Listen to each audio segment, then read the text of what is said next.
when Swollen Members was established, did you feel you and Mad Child would reach the level of success you have now? No.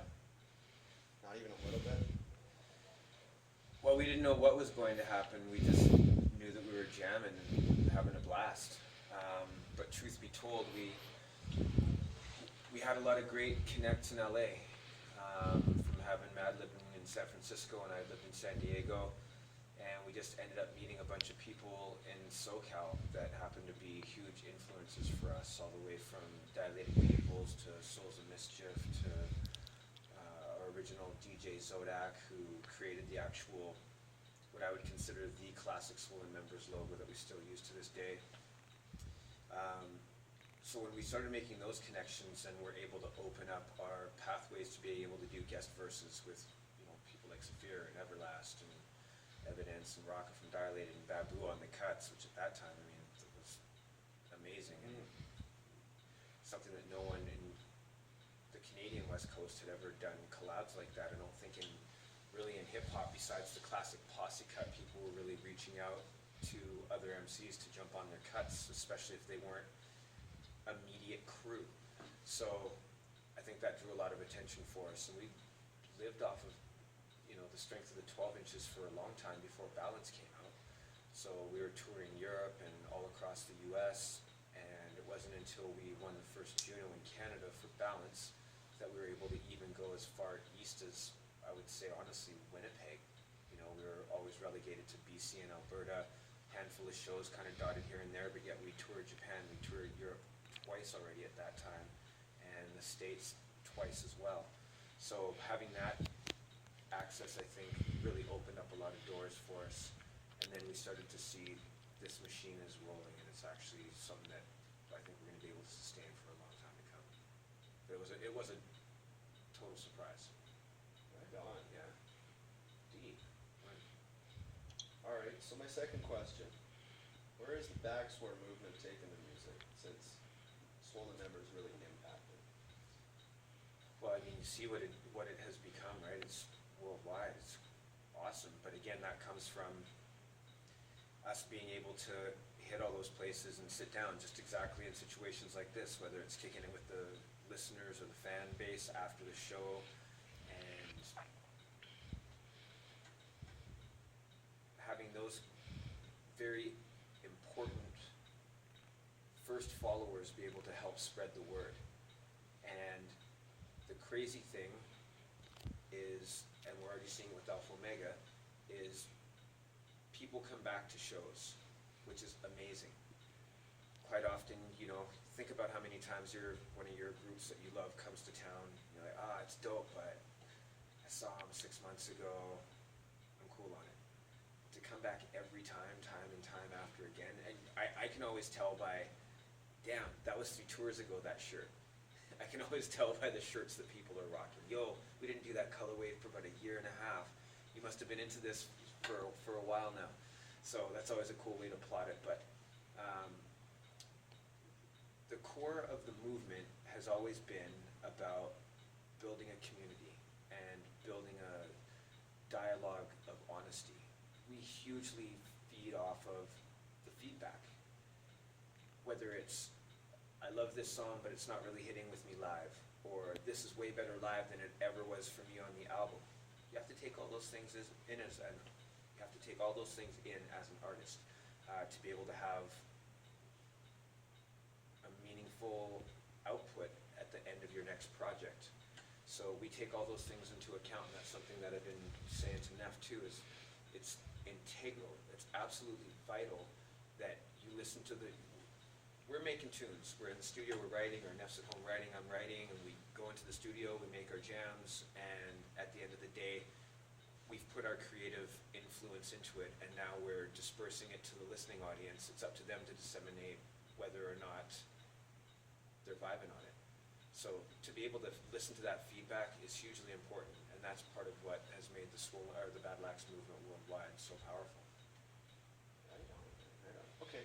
Away from Swollen Members and the Battle Axe, personally, because I can sit here and say, when I was just 13 years old without a clue of the world, I grew up on artists like yourself and Mad Child, on Much Music. I would say Much Music to a point where it was probably one of the most influential things to me with the music scene both in Canada and the States. Sure.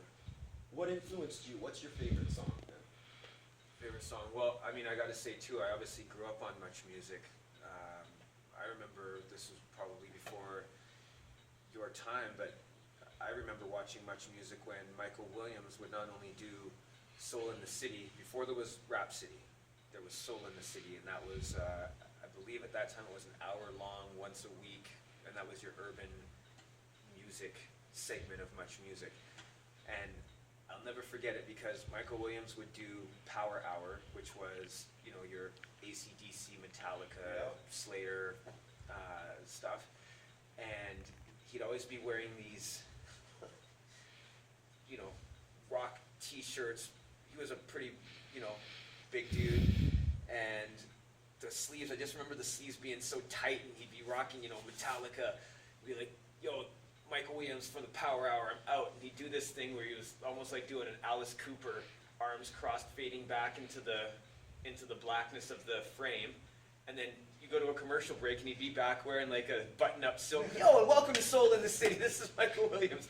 It was awesome to see him playing both of those characters obviously for the pleasure of the viewer, which I just always thought was super dynamic. But Much Music was such an institution. It was so important because not only did you get the music videos, obviously, but you got these really in-depth interviews and behind-the-scenes stuff, and the access that they got to concert footage. You really felt like you were getting all of Green Day, or all of AC/DC, or Eric B. and Rakim, whoever it was.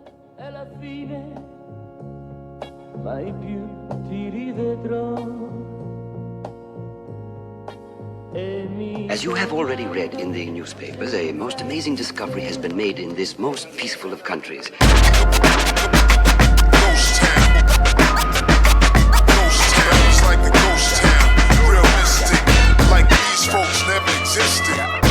Welcome to the ghost town. Welcome to the ghost town. Welcome to the ghost town.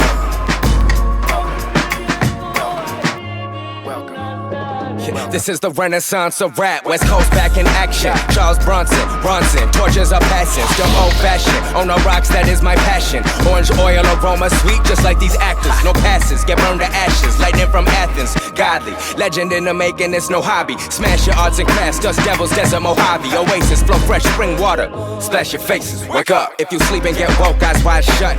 Peek into the scope and notice the frame rust. Rebuild it story by story, hold down from the ground up. Lonely in ghost town, where most will remain stuck. Alive, just plain luck. Wanted signs posted, they wanted me snuffed. They tucked in the cuff. Axe on my back, a black stallion, spurs kick, it hit a nerve. Then from the valiant, dark rider, holding the urn. That ends the first of what I can only call the tape recordings. The technicians are threading another spool into the machine, and shortly we'll hear the second part of this amazing voice from the past. Voice from the past. Voice from the past. Voice from the past. Voice from the past. Voice from the past. Hit 'em, P. 1,000 bright white lights illuminate night skies. They form a semicircle with perpendicular lines. Your vernacular falls victim to mine. Elliptical yet unpredictable. My alphabetical comprehension is a mechanical invention. My direction inclined. Well, you on downslope, round ropes, levers and pulleys. I'm like Khaleesi with some dragons and 1,000 in Sully. As a kid I was bullied, but now I fire, breathe heat. Live wire, Leviathan, annihilate rhyme sheets. You sidewinders ain't venomous, still chew concrete. Spew lava rocks, molten talk, stand atop of Pompeii. Lock the door, shock the ocean floor and block the walkway. Hunger Games, Mockingjay, beat up headphones, Dr. Dre. Feed on vermin like a bird of prey, so call me Osprey. Bombay doors open wide, drop topics on obsolete prophets, burning eyes like formaldehyde, yeah. That ends the second recording. There is an increasing air of uneasiness here in the hall. I notice that the lights have been turned up brightly, and the scientists seem to have taken to looking behind them, looking behind them, looking behind them, looking behind them, looking behind them, looking Ghost town. Welcome to the ghost town. Welcome to the ghost town. Welcome to the ghost town. Welcome to the ghost town. Welcome to the ghost town. Welcome to the